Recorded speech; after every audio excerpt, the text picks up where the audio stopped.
Comment installer, entretenir et toujours maintenir un espace vert propre? C'est ce que nous allons découvrir dans cette vidéo. Que ce soit dans une maison, dans une école, dans une entreprise, les espaces verts servent à embellir le lieu, rafraîchir l'air et protègent l'environnement. L'espace vert est un lieu pour se reposer, pour se détendre, pour travailler, rafraîchir sa mémoire, être productif. Mais l'espace vert ne viendra pas automatiquement, elle ne viendra pas seule. Il y a des étapes, des processus à suivre. Et dans cette vidéo, je vais vous donner ces étapes, je vais vous donner ces processus. Restez jusqu'à la fin de cette vidéo pour ne rien rater de comment installer, entretenir et toujours maintenir un espace vert propre. D'abord, sachez que la première étape pour l'installation d'un espace vert, c'est de choisir le cadre, c'est de choisir le lieu. Si c'est dans une école où nous allons installer l'espace vert autour des terrains, devant les salles de classe, autour de la cantine. Si c'est dans une entreprise où nous allons installer les espaces verts au niveau de l'accueil, au niveau de l'entrée principale. Donc la toute première étape est de choisir l'emplacement de l'espace vert.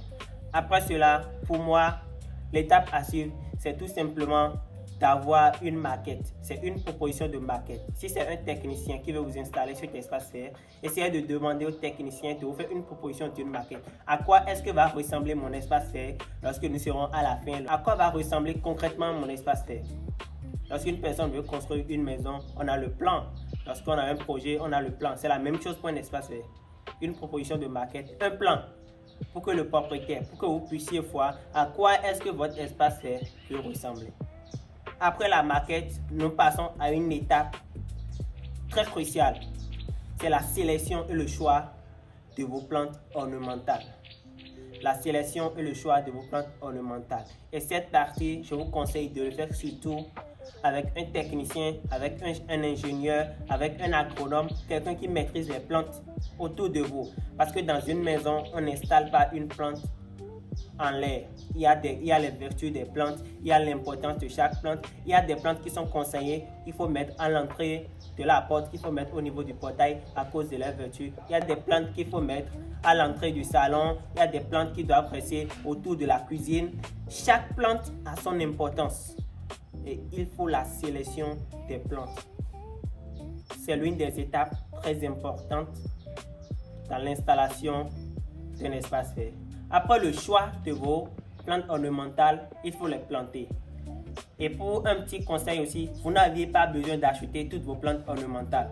Vous pouvez les multiplier vous-même. Vous pouvez les multiplier vous-même. Si vous avez des voisins, si vous avez des amis qui ont les plantes que vous cherchez, vous pouvez aller vers eux. Si ce n'est pas bouturage, vous cherchez les boutures. Si ce n'est pas éclatement de souche, vous allez chercher. Si ce n'est pas graines, vous cherchez et vous essayez de reproduire vous-même. Pour ne pas trop dépenser également. Et après cette partie, il y a une partie qui est également très cruciale, c'est l'entretien. Et pour l'entretien, il faut l'arrosage, il faut le désherbage et bien d'autres choses. Pour les gazons, il faut tondre les gazons, il faut nettoyer, bien arroser, par moment faire des apports pour les plantes. L'entretien est très crucial. Et sachez que pour un espace vert, il n'y a pas uniquement que les plantes ornementales. Nous avions aussi pavés, les pierres ornementales, nous avons les lumières, nous avions les fontaines, nous avions les bancs et bien d'autres choses. Si cette vidéo vous a plu, partagez-la autour de vous, abonnez-vous. Et comme toujours, c'était Renaud. N'oubliez pas, votre histoire compte.